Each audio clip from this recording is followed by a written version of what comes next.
nous partons explorer l'Écosse. Laissez-nous vous mener en terre de légendes, de mystères et de paysages façonnés par les vents qui viennent du nord depuis des millénaires. Sur les traces des lords et des sœurs écossais, nous prenons la route pendant une quinzaine de jours à travers des paysages splendides.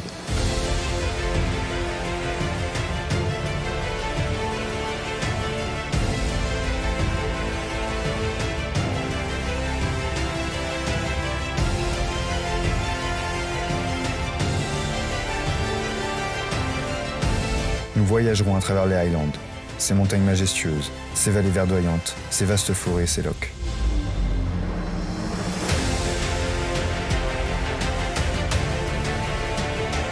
Entre terre, mer et ces 10 000 km de côte déchiquetés par les vagues de l'océan Atlantique et de la mer du Nord, ce territoire déploie une variété de paysages à couper le souffle.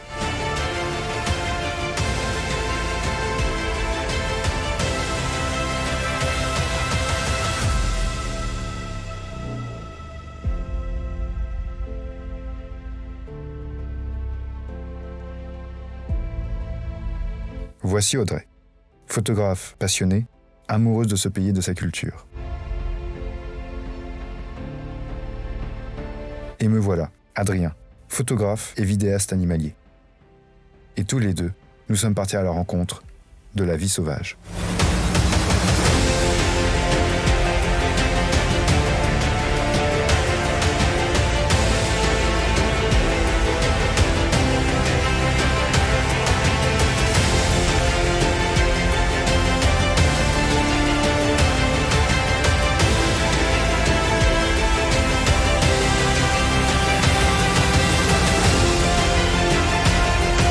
L'Écosse est un véritable sanctuaire pour des milliers d'espèces. Avec plus de 90 000 espèces animales, des cerfs majestueux aux macareux, en passant par les iconiques vaches écossaises, la diversité de ce territoire est tout simplement incroyable.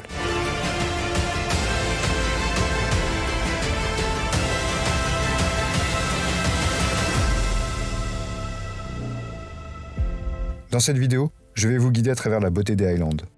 Nous irons à Glencoe, sur l'île de Mull et sur l'île de Longa. Nous finirons notre aventure en descendant ensuite vers l'ouest, dans la région d'Ely à Nelsferry. Préparez-vous à être émerveillés. Bienvenue en Écosse sauvage.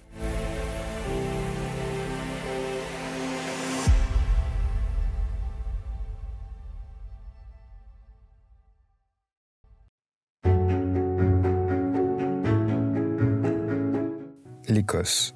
Avec ses 78 000 km², ce territoire sauvage abrite les célèbres Highlands. Des montagnes abruptes, des vallées profondes et des paysages indomptés. Ici, la nature règne en maître. Et voici l'une des icônes des Highlands, la vache des Highlands. Ce sont ses poils épais, imperméables et isolants qui la protègent des vents glacés de la pluie battante. Avec sa longue toison rousse et ses cornes majestueuses, elle est l'image même de cette région.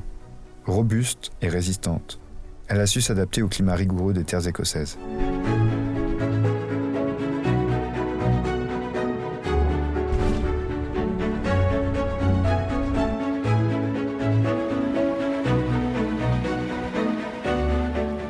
Le paysage classique des Highlands est la lande couverte de bruyères et de fougères. Le territoire est parsemé de lochs, aux eaux très claires, ou de ruisseaux aux eaux brassées par le fer et par le manganèse. Les vallées profondes ont été façonnées il y a des milliers d'années par les glaciers qui ont aussi découpé la côte en fjords, semblables à ceux des pays nordiques.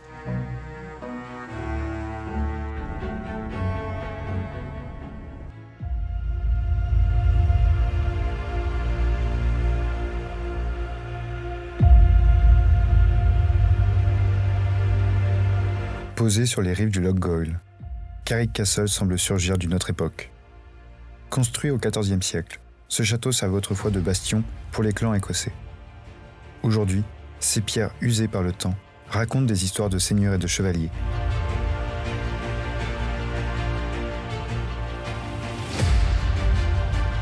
Et alors que j'immortalise ce moment au drone, un imprévu survient.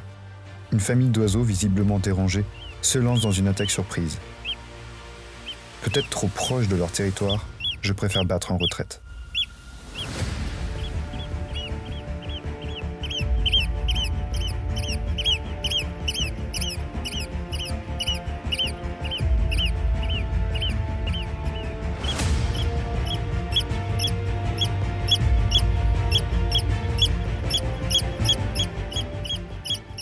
plus de peur que de mal, mais un rappel. Ici, la nature est souveraine, et nous ne sommes que des invités.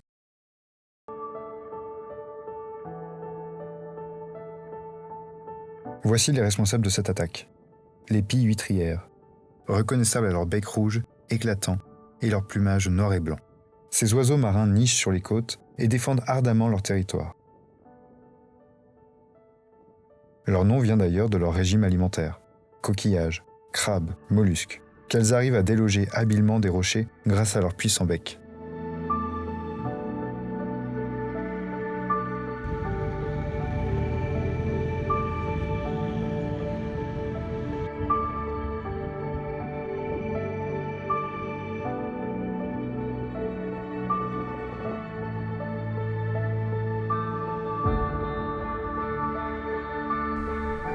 Nous remontons la côte ouest et faisons halte dans un véritable havre de paix, Ardroyn Garden. Ce jardin luxuriant, niché entre terre et mer, offre un contraste saisissant avec les paysages bruts des Highlands. Ici, des espèces venues des quatre coins du monde cohabitent. À notre arrivée, une surprise nous attend. Des dizaines de lapins tapis dans l'herbe, semblant nous accueillir. Ce moment est simple, presque enfantin, mais nous touche profondément par sa beauté. Ici, l'émerveillement ne se mesure pas à la grandeur des paysages, mais à ces instants fugaces, où la nature nous rappelle sa tendresse.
La journée s'achève sur les rives du lac Melfort.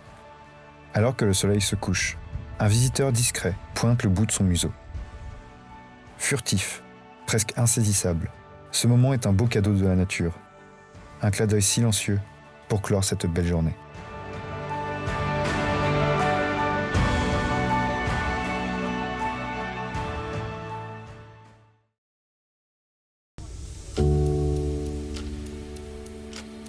Nous prenons la route en direction de Glencoe, l'une des vallées les plus spectaculaires d'Écosse.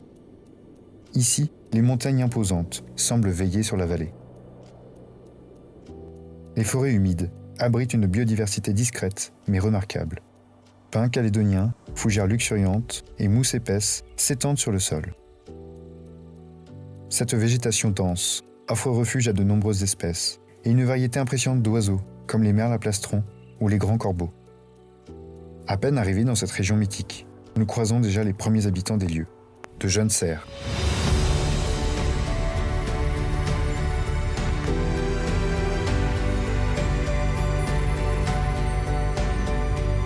Les cerfs élaphes, emblèmes des Highlands, sont parmi les plus grands mammifères terrestres d'Écosse.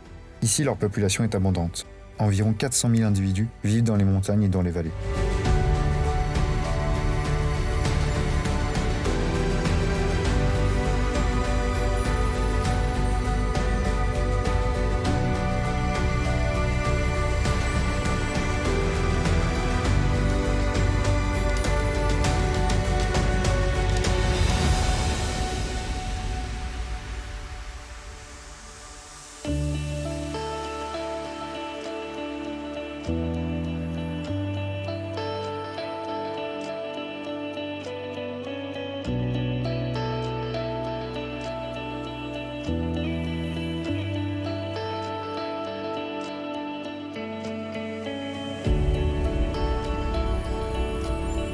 Nous décidons de quitter les sentiers touristiques et de nous aventurer dans des terres plus sauvages. Les paysages nous enveloppent. Des landes immenses, des vallées splendides, où résonne parfois le cri d'une buse variable. Nous sommes à la recherche de petits groupes de cerfs, appelés hardes. À cette période de l'année, les mâles, encore paisibles, arborent des bois en pleine croissance, recouverts de velours protecteur.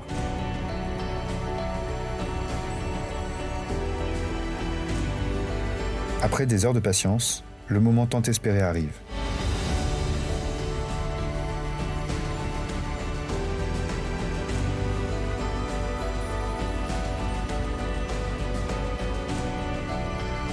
Nous nous retrouvons face à une vingtaine de cervidés. Cerfs majestueux, biches élancées et quelques fans qui profitent de la douceur de l'été. En Écosse, ces animaux jouent un rôle central dans l'écosystème, mais aussi dans la culture locale. Les cerfs et lafs ont longtemps été chassés par les clans écossais, et ils demeurent aujourd'hui un symbole de liberté et de résilience.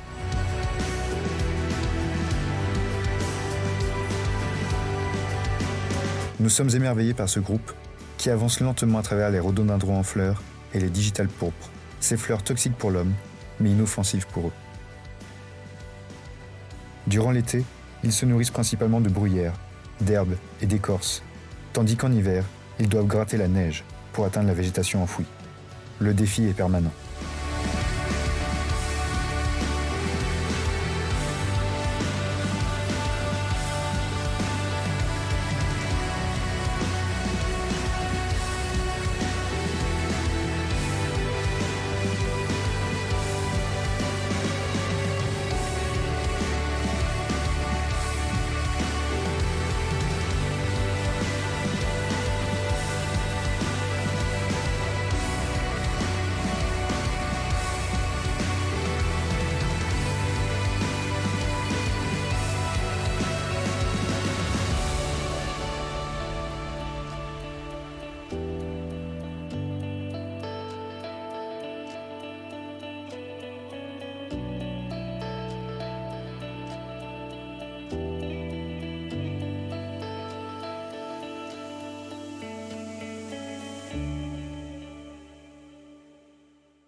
Nous faisons une pause pour visiter des lieux rendus célèbres par le cinéma, les décors des films Harry Potter.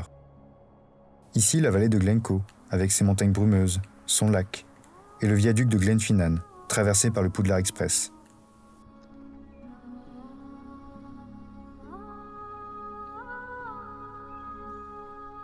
Ce qui frappe, c'est l'authenticité préservée de certains lieux.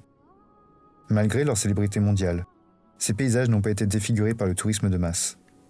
L'Écosse a su protéger ses trésors naturels, offrant à chacun un voyage dans un monde magique, sans artifice.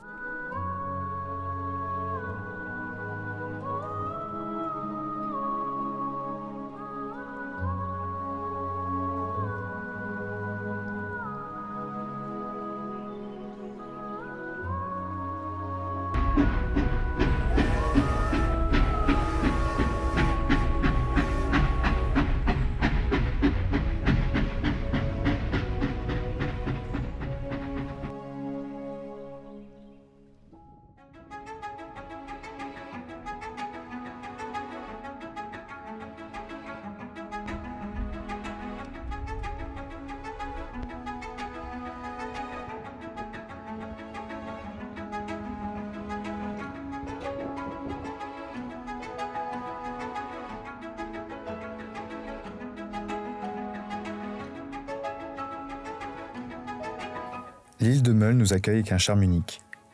Sur ces terres verdoyantes, des moutons blancs et des moutons blancs et noirs se promènent librement, indifférents à notre présence.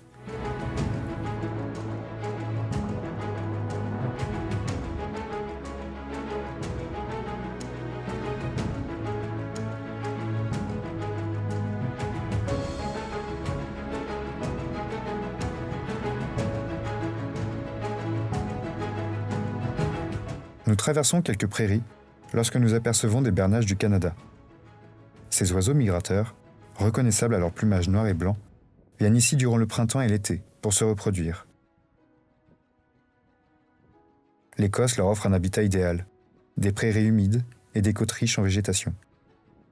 Durant cette période, les parents veillent avec vigilance sur leur progéniture, les guidant dans les premières semaines de leur vie.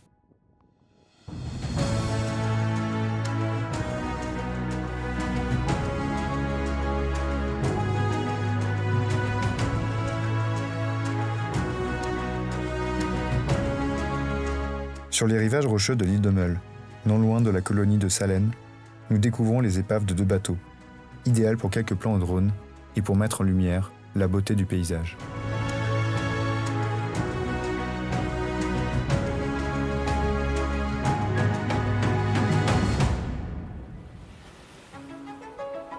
Proche du littoral, notre regard se pose sur quelques masses s'agglutinant sur une île, un groupe de phoques gris.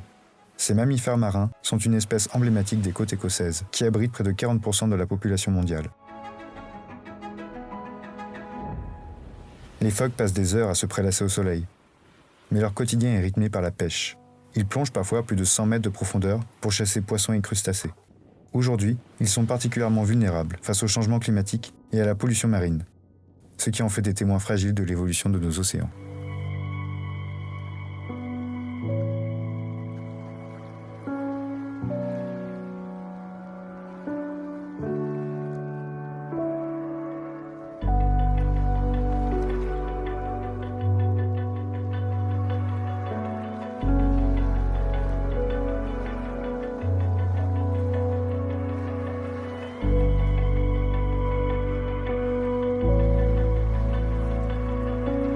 Notre venue sur l'île de Mull a un objectif bien particulier.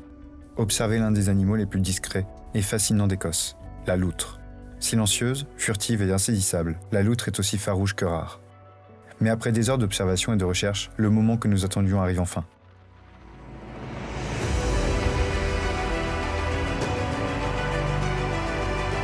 Une loutre apparaît au loin, glissant silencieusement dans les eaux calmes. Elle pêche avec agilité, plongeant encore et encore pour attraper sa proie.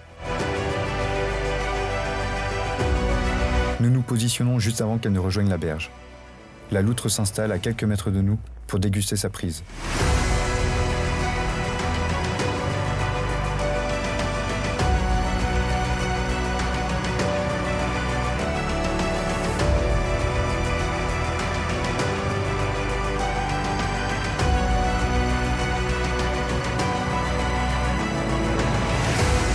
Le moment est magique. Les loutres autrefois menacées font un retour progressif en Écosse, grâce aux efforts de conservation. Elles se nourrissent principalement de poissons et de crustacés, mais elles doivent s'adapter aux marées et aux saisons pour survivre.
Dès notre arrivée, nous sommes frappés par un spectacle saisissant.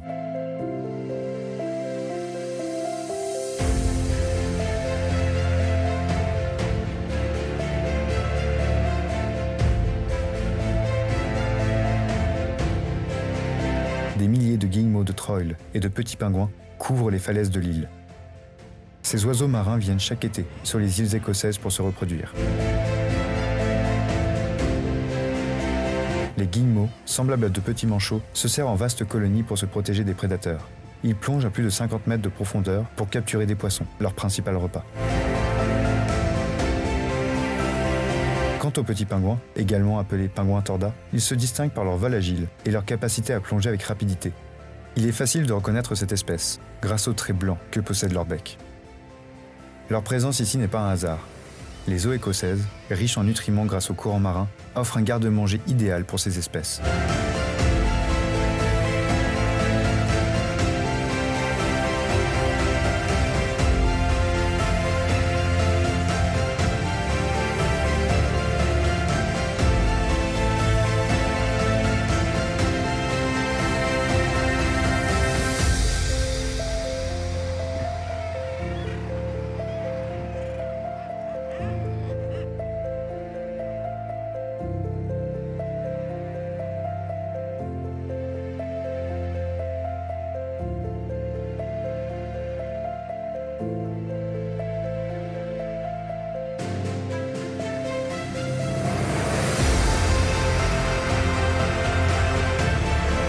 Nous nous concentrons sur une famille de petits pingouins.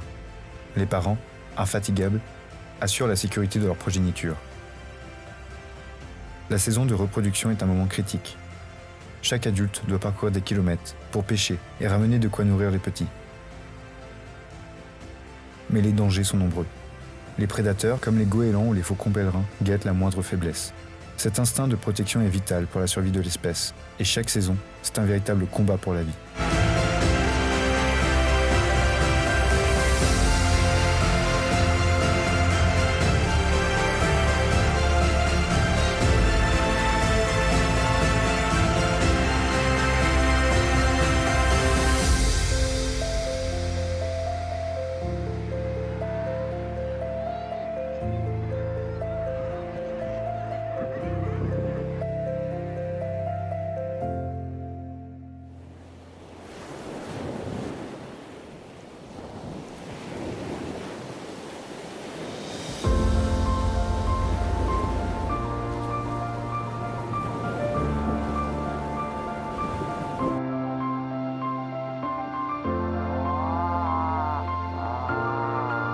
Parmi les espèces qui peuplent ces falaises, les macareux moines sont sans doute les plus emblématiques. Avec leur bec coloré et leurs allures maladroites, on les surnomme souvent les clowns de la mer.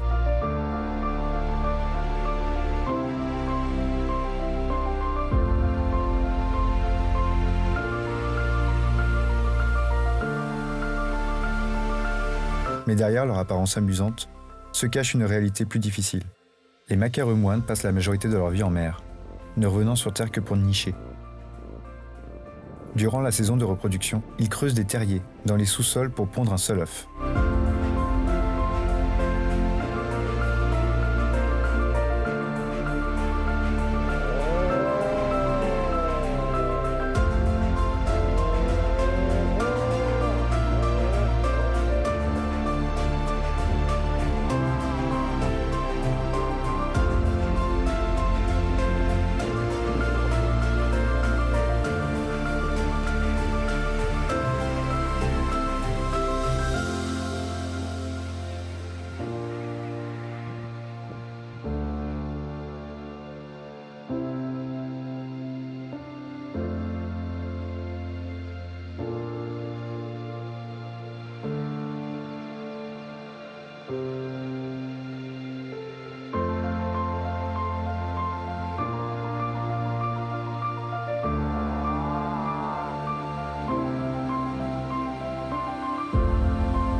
Leur régime alimentaire est principalement composé de lançons, de petits poissons essentiels à leur survie.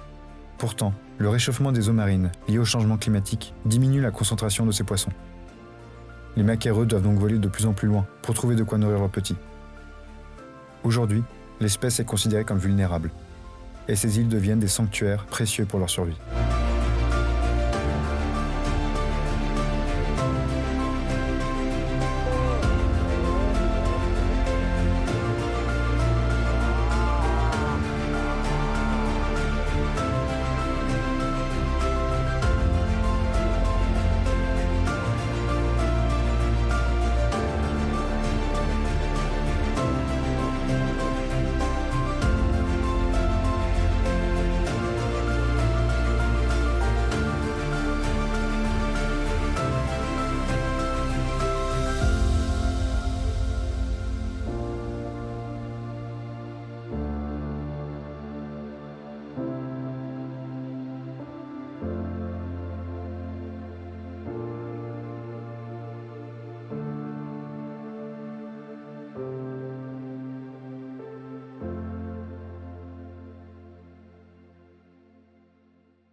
Nous quittons l'île de Mull avec la tête remplie d'images et de souvenirs.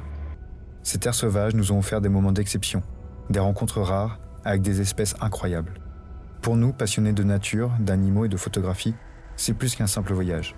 C'est une expérience qui nous a transformés, une aventure qui nous rappelle pourquoi ces terres sauvages nous fascinent tant. Mais notre périple n'est pas encore terminé. Nous traversons l'Écosse pour rejoindre l'autre côte, celle de l'Est, où les villages d'Ely et Nalsferry et le port de Saint-Monan nous attendent.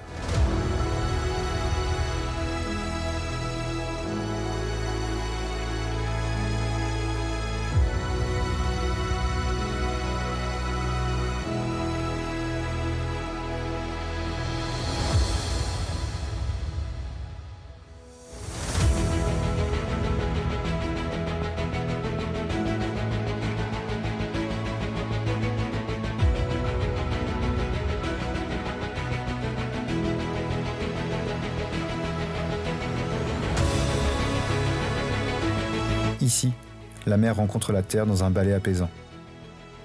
Les littoraux écossais déploient une dernière fois leurs merveilles.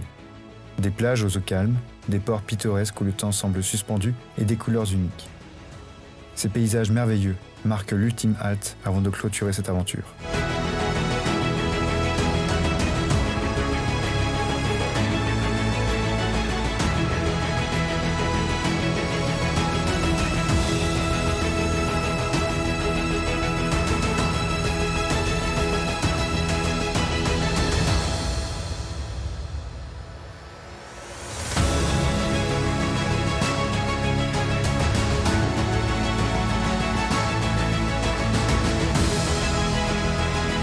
L'Écosse est une terre de contraste. Ses paysages majestueux, sa faune remarquable et son atmosphère hors du temps en font un territoire unique. Ici, tout semble encore préservé, comme si le temps s'était arrêté. Que ce soit dans les Highlands, sur les îles ou au bord des lochs, chaque instant passé en Écosse est un témoignage de la beauté brute, de la nature sauvage.